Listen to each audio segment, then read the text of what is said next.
제가 함께 보신 말씀은 요한복음 12장 12절에서 16절 말씀입니다.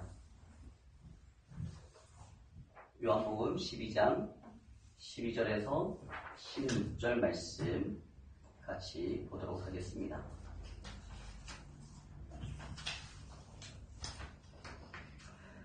같이 읽겠습니다.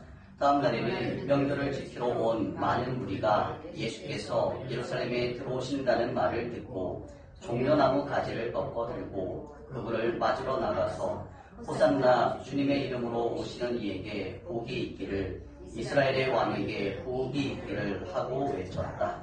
예수께서 어린 나귀를 보시고 그 위에 올라타셨다. 그것은 이렇게 기록한 성경 말씀과 같았다. 시온에 따라 두려워하지 말아라. 보아라, 내 임금이 어린 나귀를 타고 오신다. 제자들은 처음에는 이 말씀을 깨닫지 못하였으나 예수께서 영광을 받으신 뒤에야 이것이 예수를 두고 기록한 것이며 또 사람들도 그에게 그렇게 대하였다라는 것을 회상하였다. 아멘. 오늘은 사순절 마지막 한 주간을 남겨둔 종료주일로 부활주일 전 주일로 함께 예배로 모였습니다. 인카운터 말씀 시리즈를 잠깐 멈추고 절기 설교를 할까 했는데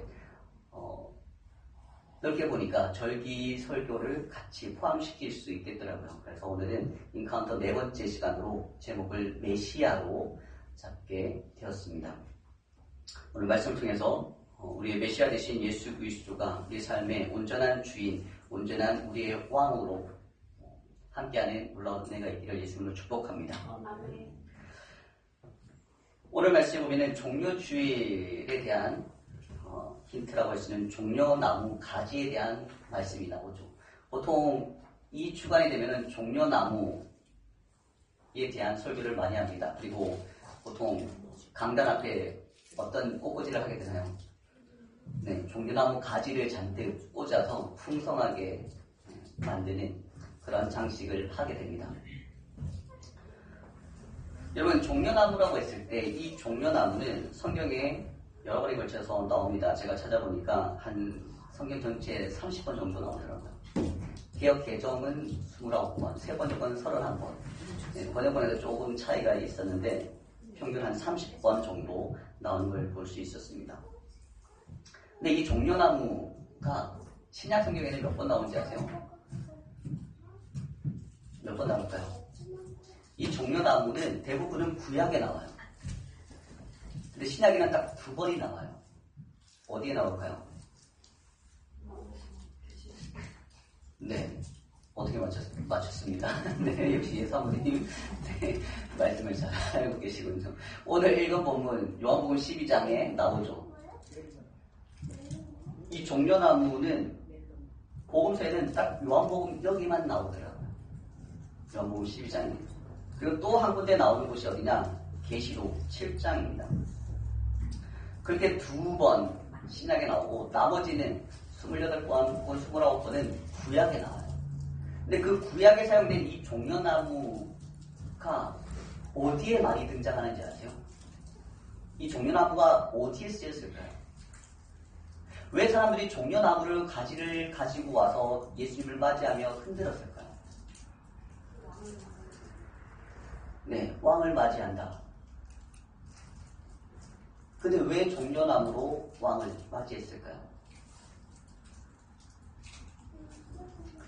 구약의 말씀을 보니까 그게 다 그 속에 숨겨져 있더라고요. 이번 주에도 금요일날 보험성경연구원 모임이 있는데 계속 그 모임을 통해서 말씀을 듣다 보니까 구약 전체에 숨겨진 예수님의 비밀, 예수님에 대한 이야기를 듣게 되었어요. 성경 전체가 예수님에 대한 비밀로 가득 차 있다라는 것이죠. 오늘 제목도 말하고 있듯이 메시아라고 했잖아요. 근데 여러분, 구약에서 메시아라는 단어가 몇 번 나오는지 아세요? 구약에 메시아라는 단어가 몇 번 나올까요? 메시아는 히브리어예요. 그리고 구약 성경이 히브리어로 적혀있잖아요. 그리고 구약 성경에 그 히브리어로 적혀있는 구약 성경에서 메시아가 몇 번 나올까요? 많이? 많이 나올 것 같죠? 하나도 안 나와요. 네. 메시아라는 말이 구약에는 하나도 안 나와요. 저도 보고 제가 찾아보고 되게 놀랐어요. 메시아라는 말은 신약에만 딱 2번 나와요. 그것도 요한복음에만. 메시아라는 말 왠지 많이 나올 것 같잖아요. 그 단어라니까. 근데 찾아보니까 메시아라는 단어 자체는 딱 신약의 요한복음에 2번만 나오더라고요.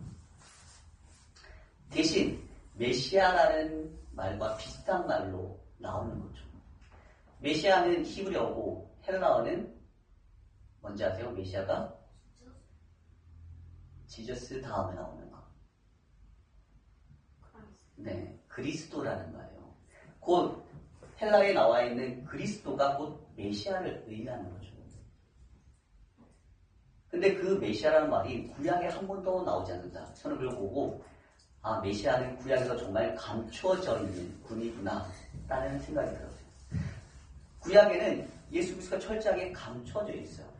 그런데 있기는 있어요. 오실 그리스도, 오실 인자, 하나님이 보내실 선지자에 대한 그 이야기는 구약을 가득 채우고 있어요. 근데 메시아라는 말이 하나도 안 나온다는 게 저에게는 굉장히 신선한 충격이었습니다. 그만큼 구약에서 감춰져 있는 분이 예수 그리스도라고 할 수도 있는 것이죠. 그렇게 감춰져 있는 예수 그리스도를 보면서 이 종려나무 가지를 또 연결시켜 보게 되었습니다.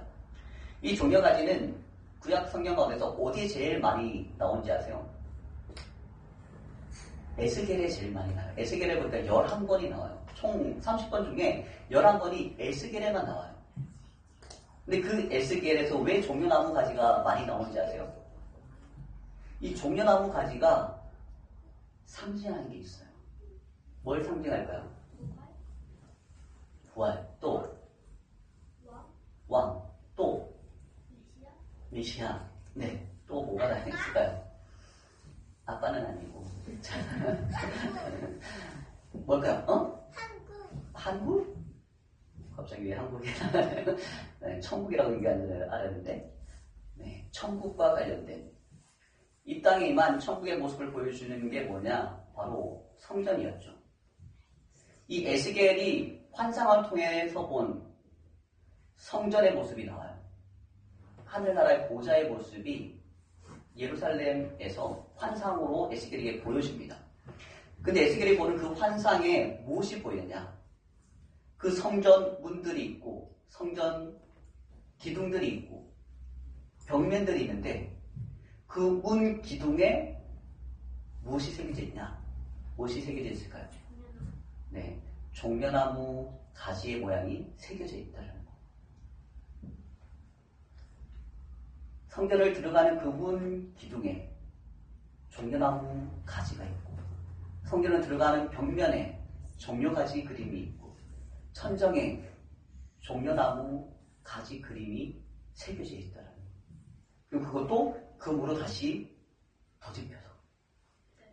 그러니까 종려나무 가지가 무슨 색으로 보였을까요? 네, 금색, 번쩍번쩍 빛나는 금색으로 보였겠죠. 근데 그게 다 종려나무 가지의 모양이었다는 거예요. 그리고 또 4번 나오는 곳이 어디냐면은 열왕기상 말씀입니다. 거기도 4번 정도가 나오더라고요. 근데 거기는 왜 4번 나오냐? 그거는 실제로 지을 성전, 그 성전의 모습을 보여주면서 그 성전에 이렇게 지으라고 하면서 보여준 게 뭐냐면은 그 종려나무 가지의 모양을 기둥에다가, 문 기둥에다가 새기라고 말씀하는 거였어요. 그리고 금으로 입혀라. 성전을 어떻게 지을지를 말씀하면서 실제 예루살렘 성전의 모습도 그렇게 지으라고 알려주신 것이죠. 근데 그 실제 모습이 어때요? 그 문, 들어가는 문 기둥에 종려나무 가지 그림이 그려져 있다는 거. 그래서 저는 오늘 말씀, 본문을 보면서 그런 연상이 되더라고요. 주변에는 그냥 어디서 듣고 예수님을 맞으러 온 백성들이 모여서 나무가지, 종려나무 가지를 흔드는 모습밖에 보이지 않아요. 근데 제 상상 속에는 어떤 모습이 그려졌을까요? 예루살렘, 어디죠? 성전이 있었던 곳. 그것이 상징하는 것은 하나님의 나라, 하나님의 그 보좌가 있는 그 성전을 또한 상징하게 돼요. 예수님이 그곳을 들어가는 문 앞에 서 계시는 거죠. 마치 어떤 모습과 같이 에스겔 환상으로 보고 예루살렘 성전의 모습처럼 그 문을 들어갈 때 그 기둥에 새겨져 있던 종려나무 가지처럼 사람들이 그 가지를 흔들고 있는 모습이 상상이 되더라고요. 아무도 그걸 볼 수 없어요. 근데 예수님은 그것이 생각났을 것 같아요. 왜? 하늘나라에서 그 하늘 보좌 집에서 그것을 드나들 때마다 뭐가 보여요? 종려나무 가지에 무늬가 보였겠죠. 종려나무 가지가 벽면에 보였겠죠. 근데 예수님이 그것을 상징하는 곳인 예루살렘을 들어가면서 사람들이 종려나무 가지를 들고 흔들고 있는 거예요. 마치 집에 돌아온 듯, 마치 내 집에 돌아온 듯 사람들이 그 가지를 흔들고 환영하는 것이었죠. 곧 예수님은 고난을 당하고 십자가를 져야 되는 상황이지만 지금 당장 예수님이 느끼는 것은 집에 돌아온 듯한 종려나무 가지가 새겨진 그 성전에 들어가는 듯한 그런 마음이 있지 않았을까 저는 상상이 되었습니다. 주변에 보이는 것은 볼품없는 그냥 황량한 땅이었을지 모르지만 나무가지를 흔드는 그냥 백성들의 모습일지 모르지만 예수님에게는 다시 돌아갈 하나님의 나라, 하나님의 집, 그 성전의 모습으로 비춰졌을 거라는 것이죠.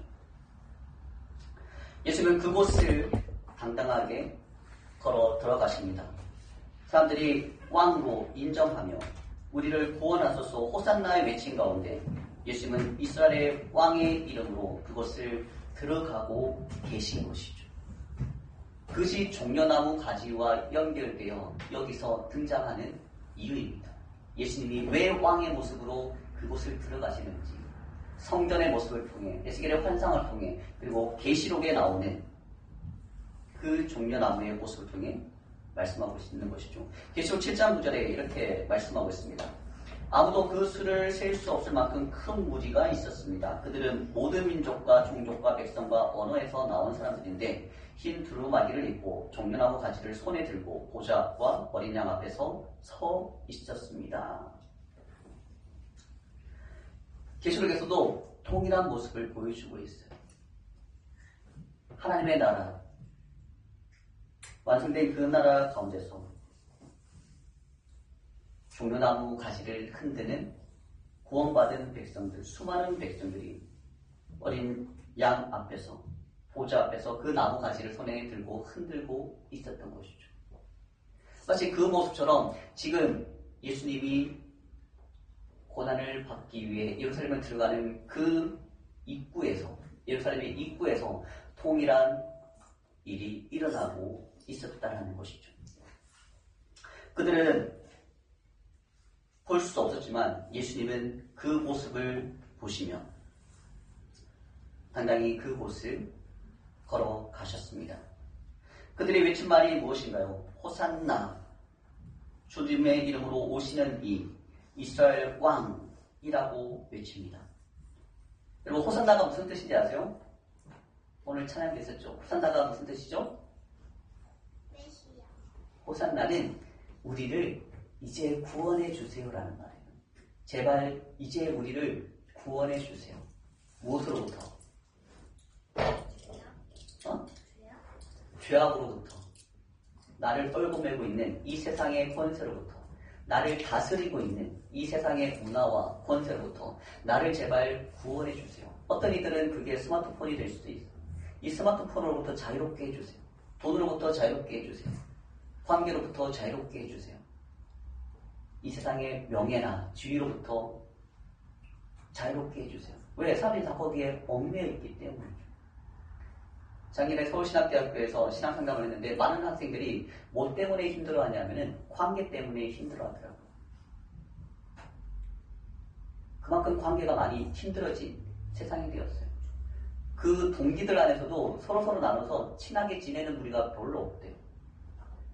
서로 경쟁하고, 서로 시기하고, 질투하고, 서로 미워하고, 서로 비방하고 해가지고 언제까지는 되게 친하게 지냈는데 어느 순간 관계가 깨져서 이제 어떻게 해야 될지 모르겠다. 그런 걸로 고민하는 학생들이 굉장히 많았어요.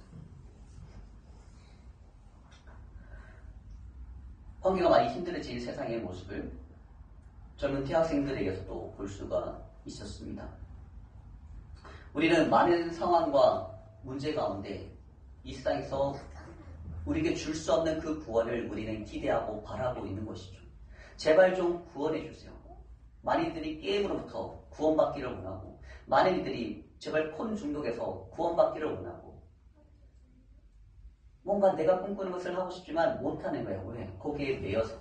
내 생각과 마음은 거기에 붙잡혀서 헤어나올 수 없는 것입니다. 누가 나를 붙잡고 있는지 이해하지 못한 상태로 거기에 붙들려 살아가는 것이죠. 하고 싶지만 할 수가 없어요. 벗어나고 싶지만 벗어날 수가 없어요. 눈을 떼고 싶지만 눈을 뗄 수가 없어요. 왜? 내가 거기에 붙들려 있기 때문이죠. 그 모든 이들을 가리켜서 이 호산나라라는 말이 우리 모두에게 구원자 예수 그리스도를 나타내 보여주고 있습니다. 다른 뭔가가 필요한 게 아닙니다. 다른 무엇이 필요한 것도 아니고 다른 사람이 필요한 것도 아니에요. 오직 한 사람이 필요해요. 누굴까요? 메시아이신 하나님의 이름으로 오시는 구원자이신 예수 그리스도, 그 한 분이 우리에게 필요한 거죠. 그분이 우리를 구원할 유일한 메시아인 것을 여러분 믿으시나요? 그분이 없이는 우리는 어디에도 구원을 얻을 수 없고, 어디에서도 만족을 누릴 수 없고, 어디에서도 나를 얽어매는 권세로부터 우리는 벗어날 수가 없다라는 것을 우리가 분명히 기억했으면 좋겠습니다. 특히 종려주의를 맞아 왕으로 그 예루살렘을 걸어 들어오신, 마치 성전문을 지나 들어오시는 그 예수님의 모습과 같이 나에게 다가오시는 예수님, 내 마음의 문을 열고 내 안으로 입성하시는 예수님, 그럼 그분이 나의 무엇이 되어야 될까요? 내 마음의 성에 입성하시는 왕이 되셔야 되겠죠. 내가 내 마음의 왕국의 왕이 아니라 내 마음의 왕국에 들어오시는 그 예수님이 왕이 될 수 있도록 우리는 그분을 영접해야 되는 것이죠.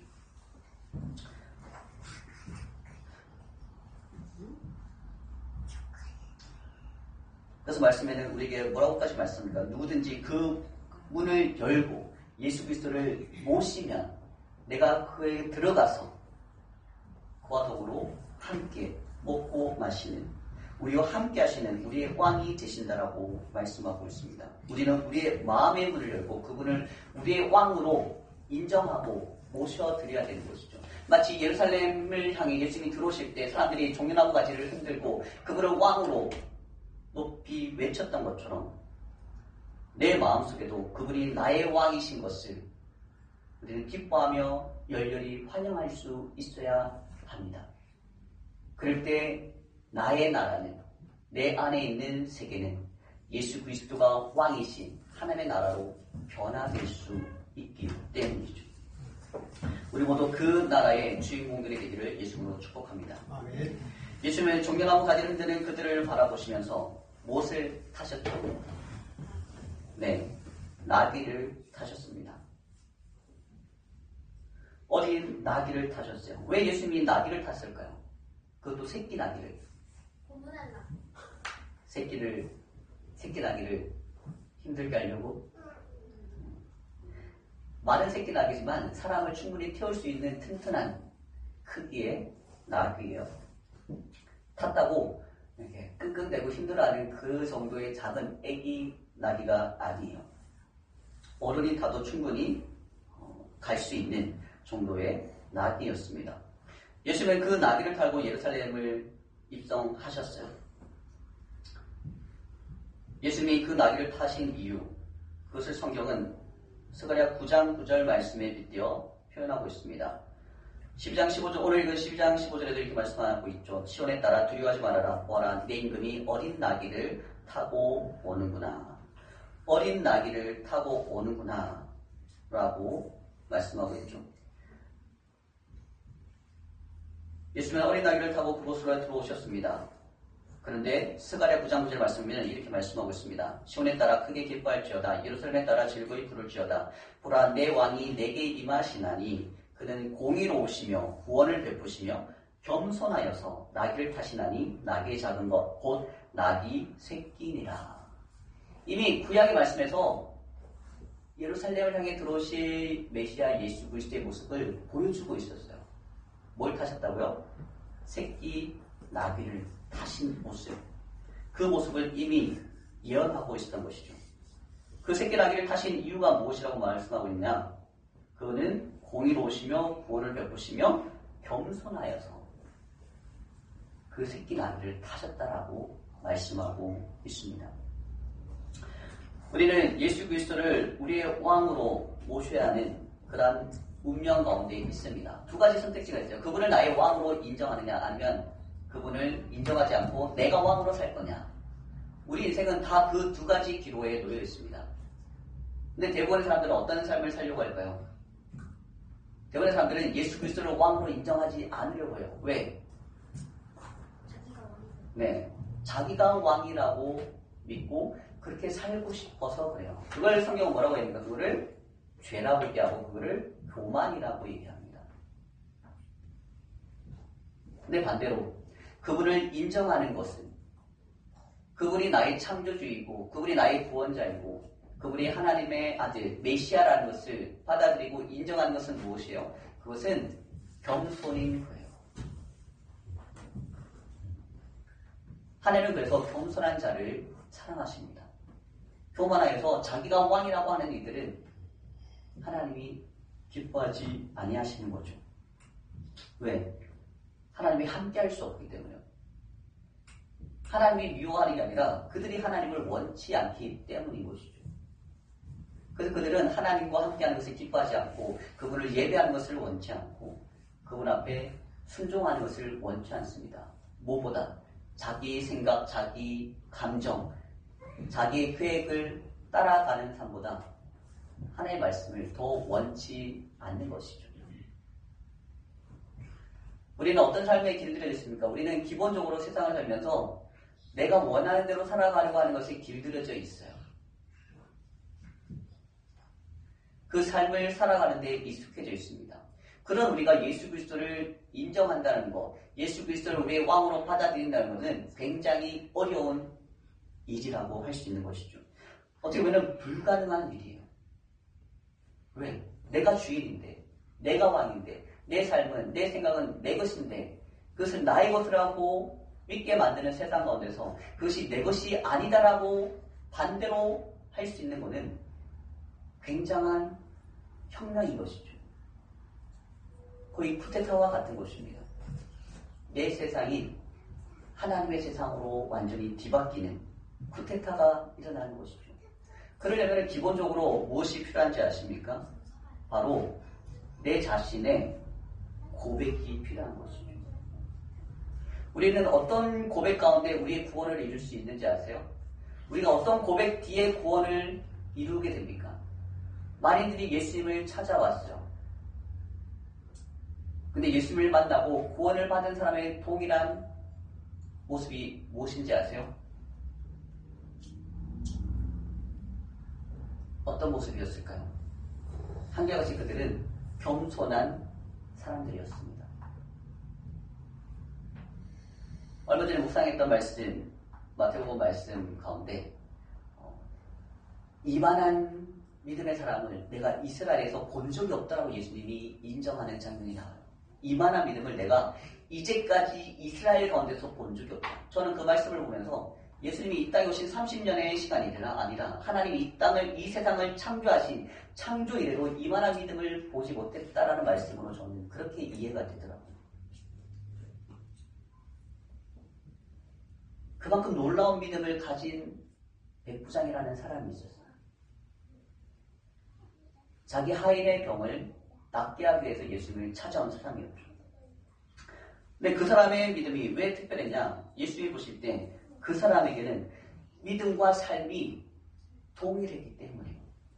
그 사람이 말하는 믿음과 신앙과 실제적인 삶의 모습이 똑같았다는 거죠. 우리도 오랫동안 믿음 생활을 하면서 살아왔잖아요. 그런데 힘든 게 무엇입니까? 내가 믿는 대로 살아가지 못하는 게 힘들어요. 머리로는 나 이렇게 해야 되는데 알아요. 근데 삶으로는 그렇게 살지 못하는 게 우리의 한계인 것이죠. 그래서 우리는 그 안에서 갈등을 합니다. 그 안에서 고민을 합니다. 왜 내가 이렇게밖에 하지 못할까? 정직한 사람은 그렇게 하나님께 자신을 내려놓게 되죠. 아, 이럴 때 내가 이렇게 했어야 되는데, 이렇게 해야 하나님이 기뻐하실 텐데, 내가 왜 이렇게 했을까? 내가 왜 이렇게 욕심을 부렸을까? 내가 왜 이렇게 고집을 부렸을까? 우리는 그렇게 후회하는 인생, 그런 경험들이 많이 있습니다. 그게 결코 쉬운 게 아닌 것이죠. 내가 믿는 대로 살아간다는 것, 내가 말하는 대로 실천한다는 게 쉽지 않은 것이죠. 근데 이 백부장은 놀랍게도 자기가 믿는 대로 말하고 믿는 대로 행동하는 사람이었어요. 그래서 예수님을 메시아로 인정하고 그분이 하나님의 아들, 그리스도인 것을 받아들이고 나서 그분이 그래 내가 너와 같이 가서 내 아이를 고쳐줄게 라고 말하는데 이 백부장은 뭐라고 말씀하셨죠? 뭐라고 고백했습니까? 네? 여기서 해도 된다고. 네. 그렇지만 그 앞에 어떤 말을 했어요? 저희 집에 오는 것을 내가 감당치 못하겠으니 여기서 말씀하시면 그대로 될 줄 제가 믿습니다라고 고백을 하는 거예요. 뭐가 부담이 되는 거예요? 그 왕이신 예수님이 자기 집에 온다라는 거, 그 멀리 떨어진 곳까지 직접 걸어서 직접 우리 집에 온다라는 게 너무나 부담이 되는 거예요. 싫어서가 아니라 왕이신 예수님이 친히 누추한 우리 집에까지 온다라는 게 그게 너무나 거북한 거예요. 받아들일 수가 없는 거예요. 왜? 그분이 하나님이신데 어떻게 저희 집까지 일부러 찾아오실 수 있습니까? 그냥 여기서 말씀만 하시면 그대로 될 줄 제가 믿습니다. 그러니까 여기서 그냥 말씀만 하셔도 됩니다. 라고 고백을 했던 것이죠. 예수님은 그 믿음에 굉장히 놀라운 반응을 보여주셨어요. 내가 이제까지 이스라엘에서 이만한 믿음을 본 적이 없다. 믿음의 조상이라고 하는 아브라함조차도 하늘에 살아있던 예배자 다윗조차도 그런 믿음의 주인공이 아니었을 것 같아요. 왜? 이 사람은 예수님을 처음 봤어요. 예수님을 처음 봤는데 그 믿음을 가지고 있다는 게 저조차도 굉장히 신기해요. 왜 이 사람은 이 믿음이 있었을까? 어떻게 이 믿음을 가지고 있었을까? 저는 그게 의문이 되더라고요. 근데 성경은 그것을 전혀 보여주지 않고 있습니다. 근데 너무나 분명한 확실한 삶과 신앙이 일치하는 그 믿음의 내용을 보여주고 있었다는 것이죠. 우리는 우리가 믿는 것과 우리의 삶이 큰 차이가 있다는 것을 인정하고 그냥 다 그러려니 하고 살아가고 있습니다. 하지만 조금 더 우리가 하나님 앞에 진실하게 나간다면 내가 왜 이렇게 했을까? 왜 이렇게밖에 하지 못할까? 왜 나는 지금의 나의 모습을, 지금의 한계를, 지금의 염려나 두려움이나 걱정에서 왜 벗어날 수 없을까? 지금의 스트레스에서 왜 내가 벗어날 수 없을까? 지금의 어떤 중독에서 왜 내가 벗어날 수 없을까?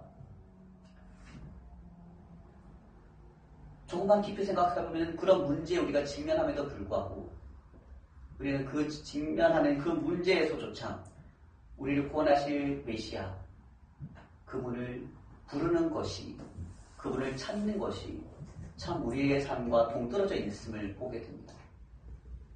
근데 분명한 것은 그분은 우리의 호산나의 고백과 같이 나를 구원하러 오신 분이라는 사실이에요. 예수님이 누굴 구원하기 위해 오셨을까요? 누굴 구원하기 위해 오셨죠? 네. 너를 위해 온 게 아니라, 죄 많은 너를 위해, 문제 많은 너를 위해 오셔서 이게 아니라, 나를 위해 오신 거예요. 세상 모든 사람이 똑같이 적용할 수 있는 것은 나를 위해 오셨다라는 거. 내가 대통령이든, 내가 목사이든, 내가 왕이든, 누구든 상관없이 나를 위해 오신 분이 바로 예수 그리스도 메시아라는 사실이죠. 우리는 그분을 호산나 이제 나를 구원해 주소서 하고 동일하게 우리는 종려나무 가지를 들고 그분을 왕으로 인정하며 모셔드려야 합니다. 어디로 모셔드려야 하나요? 예루살렘으로 모셔드리는 게 아니에요. 어디로 모셔드려야 되죠? 바로 내 안, 내 마음속으로 모셔드려야 됩니다. 내 마음의 문을 열고 그분이 왕으로서 내 안에 임하도록 우리는 모셔드려야 되는 것이죠. 그분은 어린 나귀 새끼를 타고 겸손한 모습으로 우리의 마음속으로 들어오시기를 원하십니다. 그래, 내가 왕이야. 이제부터는 내가 너를 지배하고 내가 너를 마음대로 다스릴 거야. 이런 폭군의 모습으로 오시는 왕이 절대 아니에요. 우리는 간혹 착각을 해요. 내가 예수님을 믿으면, 예수님을 나의 왕으로 모시면 내가 그분의 말씀대로 살아야 되나? 내가 마치 종이 되어서 내 인생은 사라지지 않나? 이런 엉뚱한 생각을 하는 사람이 있을지도 모르겠어요. 하지만 절대 그런 모습이 아니라는 것이죠. 그분이 우리 마음속에 들어오시는 이유가 무엇이죠? 그는 우리를 구원하기 위해서요. 구원한다는 것은 우리가 원래 살 수 있는 그 삶을 다시금 되돌려 놓겠다라는 거예요. 여러분, 좋은 왕은 어떤 왕입니까? 백성 위에 군림하는 왕인가요? 백성을 자기 마음대로 조종하는 왕인가요? 세상에서도 그런 왕을 좋아하지 않아요. 그러면 사랑이신 하나님이 우리의 왕이 되신다면 우리를 어떻게 하실까요? 그분의 마음대로 우리를 조종하실까요? 절대 그렇지 않다는 거죠. 그분이 우리의 왕이 되시는 이유는 우리가 하나님이 창조하신 그 본래 목적과 계획만큼 온전한 삶을 살기 원하시기 때문입니다. 지금의 나의 모습, 내가 늘 뭔가 절망하고 뭔가 답답해하고 뭔가 불만이 가득하고 뭔가 분노가 가득하고 뭔가 스트레스 가득한 내 삶의 모습이 아니라 하나님 주시는 축복이 가득하고 하나님 주시는 평안이 가득하고 하나님 주시는 생명이 가득한 그 은혜 안에 머무는 하나님의 자녀로서의 삶을 우리가 누리기를 원하시기 때문에 우리의 왕이 되시고자 하시는 거예요. 그런데도 우리는 그거를 거부해요. 왜? 내 마음대로 하고 싶어서. 죄악 가운데 그 죄를 내가 마음대로 짓고 싶어서 그분을 인정하려 하지 않는 것이죠.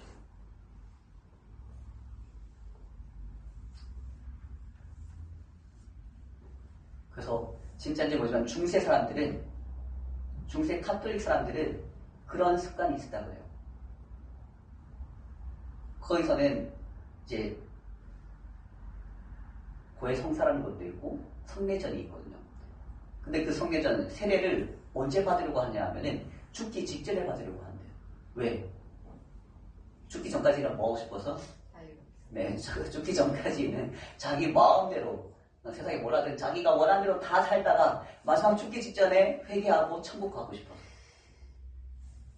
그런 무슨 농담 같은 이야기가 있었습니다. 근데 그게 사람들의 본심과 비슷하다는 거예요. 자기가 뭔가 하고 싶고 자기가 바라는 게 있으면 그것을 이룰 때까지는 결코 하나님을 인정하지 않고 예수 그리스도를 왕으로 모시려고 하지 않는다는 것이죠. 그렇게 내 계획과 내 생각대로 마음대로 죄가 내 살다가 죽기 직전에 그 죽음의 두려움 가운데서 이제 예수님을 찾고 하나님을 찾아서 천국에 들어가고 싶어하는 그런 잘못된 신앙의 사람들이 많이 있다는 것입니다. 하지만 우리가 분명히 기억할 것은 그분이 우리의 왕이 되는 순간 우리의 인생은 내가 꿈꾸는 인생이 아니라 하나님이 꿈꾸는 인생으로 완전히 변화되고 회복될 것이라는 것이죠. 그것은 내가 원하는 인생보다 더 뛰어난, 더 놀라운 축복과 은혜의 삶이라는 것입니다. 거기는 기쁨과 평안이 가득한, 생명으로 가득한 그런 놀라운 역사가 이루어지는 하나님의 나라가 된다는 것이죠. 그러면 여러분 그 나라를 빨리 맞이하고 싶습니까? 아니면 죽기 직전 마지막 그 한순간에 맞이하고 싶습니까? 어리석은 사람은 죽기 전에 마지막에 그 삶을 원한다고 할지 몰라요. 근데 지혜로운 사람은 그 삶을 조금이라도 빨리 회복하기를 원할 것입니다. 왜? 그 삶이 더 놀라운 인생, 복된 인생이라는 것을 알기 때문이죠. 우리 모두가 우리 삶의 메시아로 오신 그 예수 그리스도를 우리가 인정하고 그분을 우리의 왕으로 모셔드리는 그 놀라운 역사가 오늘 정교주일과 또 고난 주간 가운데서 일어날 수 있기를 예수님으로 축복합니다.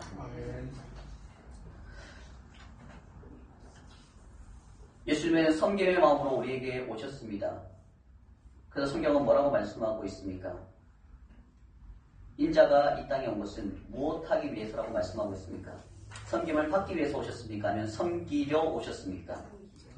네, 섬기러 오셨다라고 분명히 말씀하고 있습니다. 그래서 마태복음 20장에는 또 이렇게 말씀하고 있습니다. 너희 가운데서 위대하게 되고자 하는 사람이 있느냐? 누구든지 너희를 섬기는 사람이 되어야 하고 너희 가운데서 어뜸이 되고자 하는 사람은 너희의 종이 되어야 한다. 누가 큰 자고 누가 어뜸인 자냐? 바로 섬기는 자라고 분명히 말씀하고 있습니다. 스스로 종이 되어서 다른 사람을 높여주고 다른 사람을 인정해주는 자가 더 큰 자라고 말씀하고 있습니다. 왜? 20장 28절에 이렇게 말씀하기 때문이죠. 인자는 섬김을 받으러 온 것이 아니라 섬기러 왔으며 많은 사람을 위하여 자기 목숨을 몸값으로 치러주려고 왔다라고 말씀하고 있습니다. 예루살렘을 향해 예수님이 오신 이유가 무엇입니까? 그분에게는 그곳이 성전으로 보이고 하나님 나라로 보일 수 있어요. 그것에 오신 이유가 무엇이죠? 성전에 들어가기 위해서, 아버지의 집에 들어가기 위해서, 본향으로 돌아가기 위해서였죠. 근데 실제로 거기에 무엇이 있었습니까? 거기에는 고난이 있었고 십자가가 있었죠. 죽음이 있었습니다. 근데 예수님의 눈에 보인 것은 그곳이 하나님의 집이었어요. 그곳을 예수님은 들어가신 것이죠. 그분은 우리를 섬기기 위해 우리의 종이 되어서 기꺼이 자신의 생명을 우리를 위해 희생하셨습니다. 우리 죄를 위해 대신 십자가를 지신 것이죠. 저는 그 모습을 보면서 아담과 하와에게 하나님이 하셨던 첫 번째 계명이 계속 생각이 나요.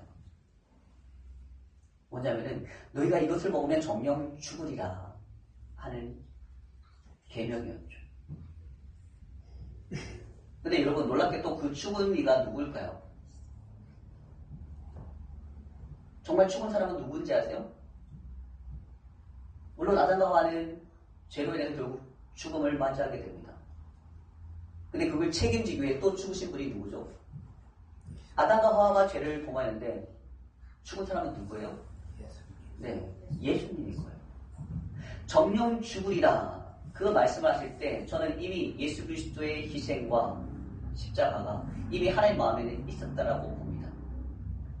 여기 에베소서 말씀 보면은 창세전에 이미 우리를 하나님의 자녀 삼기로 예정하셨다라고 말씀하고 있어요.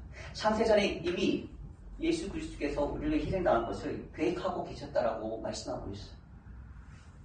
아담과 하와가 선악과를 따먹는 순간 그 율법에 의해 그들이 죽임을 당하게 된 그 순간 그 죽음을 대신해서 희생하실 분은 바로 예수 그리스도였던 것이죠.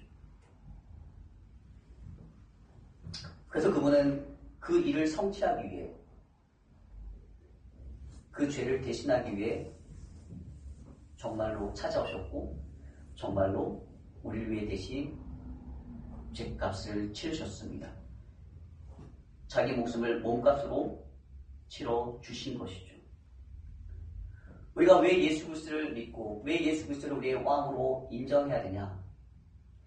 그분이 우리를 이 땅의 모든 죄의 권세와 사망의 권세에서 구원할 유일한 구원자이시기 때문입니다.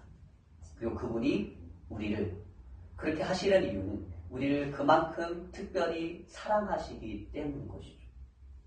많은 사람들이 사랑을 찾아 헤맵니다. 누군가는 남자에게서 사랑을 원하고 누군가는 여자에게서 사랑을 원하고 누군가는 자식에게서 사랑을 원하고 누군가는 부모에게서 사랑을 원하고 여기저기 모두가 사랑에 굶주려서 사랑을 찾고 있습니다. 그런데 사랑이신 하나님은 찾지 않는 것이죠. 우리를 사랑해서 십자가에 신 예수 그리스도를 찾지 않는 그런 모순의 상황 가운데 우리는 처해져 있습니다. 사랑의 완성자임에도 불구하고 사랑이신 그 하나님을 우리는 맞이하지 않고 있다는 것이죠. 우리 삶에 그분이 왕이 되시고 그분이 우리 삶에 진정한 우리를 사랑하시는 분으로 이 삶 가운데 역사를 할 때 우리 안에 사랑이 회복되는 일이 일어나게 될 것입니다. 어디에서 필요로 하는 사랑이 아니라 누가 제발 좀 나를 사랑해줬으면 하는 그런 불만이 아니라 예수님의 그 사랑으로 충만케 되는 놀라운 역사가 우리 안에 일어나게 될 것입니다. 그래서 내가 그 사랑의 전달자가 될 수 있는 것이죠. 구약의 사람들은 오실 메시아를 기다리며 살았습니다.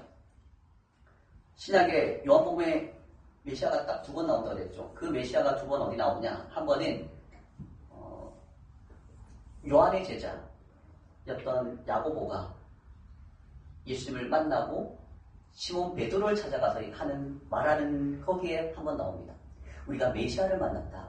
베드로에게 그렇게 말하는 거죠. 또 한 번 어디 나온지 아세요? 또 한 번은 사마리아 여인과 예수님의 대화가 나와요. 사마리아 여인이 메시아를 알았어요. 오실 메시아, 그분이 오시면 우리에게 모든 것을 알려주실 것입니다. 그 사마리아 여인을 통해서 메시아가 한 번 더 나와요. 딱 2번 신약에 나오는 것이죠.